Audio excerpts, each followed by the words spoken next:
नारा याद है कि नहीं याद है? एक शेरनी 100 लंगूर चिकमंगलूर चिकमंगलूर। हाँ हाँ। कब ये नारा लगा था? ये नारा हाँ तब लगा था जब इंदिरा जी चुनाव लड़ने गई थी। और कब लड़ने गई थी? जब एक इंजन बदल गया था।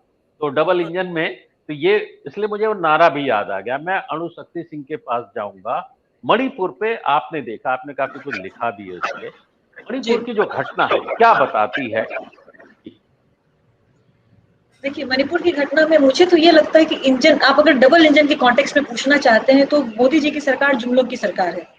इनके पास जुमले हैं और अच्छे इनके पास लोग नहीं है, पर इनके पास अच्छे कॉपी राइटर्स हैं जो इनको अच्छे शब्द देते हैं। अच्छे दिन आएंगे, सबका साथ सबका विकास, और उसी क्रम में एक शब्द है double engine. Double engine CM और डिप्टी सीएम पहली बार नहीं है कि कभी अनुग्रह नारायण सिंह बिहार में कई बहुत साल पहले डिप्टी सीएम बन चुके थे। तो मुझे लगता है कि डिप्टी सीएम का तो कोई रोल ही नहीं होता है सरकार चलाने में। वो बस पावर को बैलेंस करने के लिए कि भाई तुम कुछ बोलना मत, तुम हमारे मिनिस्टर्स को या हमारे विधायकों को बचाए रखो, हम तुमको इतना प्रिविलेज दे देते हैं। मणिपुर में पूरी की पूरी घटना सेंटर की अनदेखी है। दो ट्राइबल ग्रुप के बीच की घटनाएं हैं।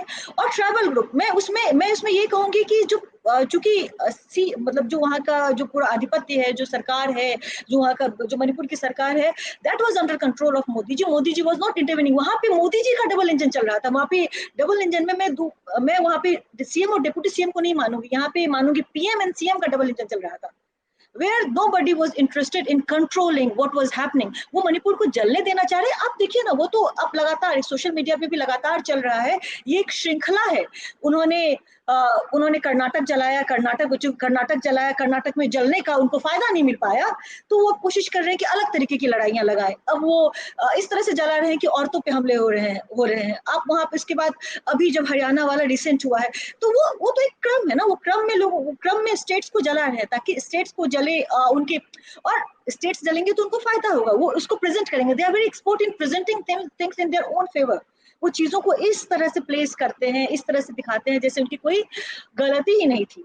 मणिपुर में आप सोचिए कि ले करके घूम जाएगा, मतलब क्या वहां पे प्रशासन नहीं था? कोई एडमिनिस्ट्रेशन क्या वहां पे सो गई थी? क्या कर रहे थे लोग?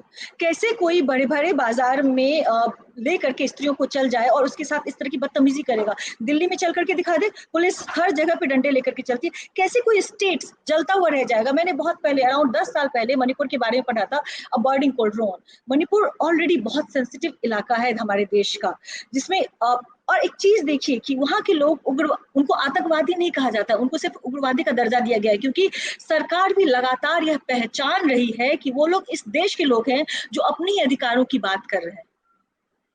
जब जब वहां पे आप जान रहे हैं कि इतना सेंसिटिव इलाका है, आपके इतने सारे आर्मी रिक्रूट्स हैं, जहां मणिपुर में चप्पे चप्पे पे फौज है, क्या कर रहे थे फौज के लोग? क्या आप वहां पे मणिपुर में, तो मुझे डबल इंजन भी नहीं, एक तो जो असम राइफल्स है जो नॉर्थ ईस्ट में लगातार बनी रहती है, उसकी भी सरकार चलती है।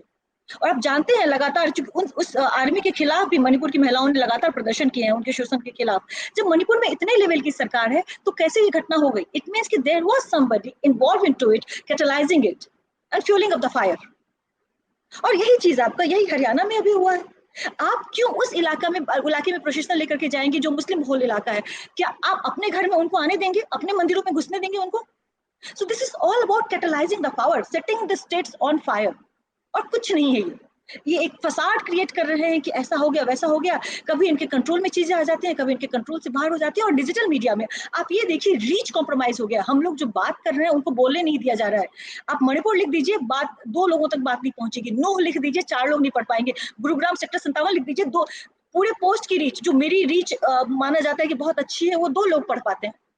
तो आप क्या कर रहे हैं? आप एक तरफ से देश के अंदरूनी हिस्सों में, विभिन्न हिस्सों में आग लगा रहे हैं, और जो बोलने वाले लोग हैं उनकी आवाज पर एक जाबी लगा दे रहे हैं। जाबी बिहार में जो गाय भैंस के मुंह में लगाया जाता है उसको कहा जाता है। तो ये जाबी लगाने का पूरा प्रकरण है ताकि हम आग लगाएं और तुम आह भी ना करो। एकदम ठीक बात करेंगे।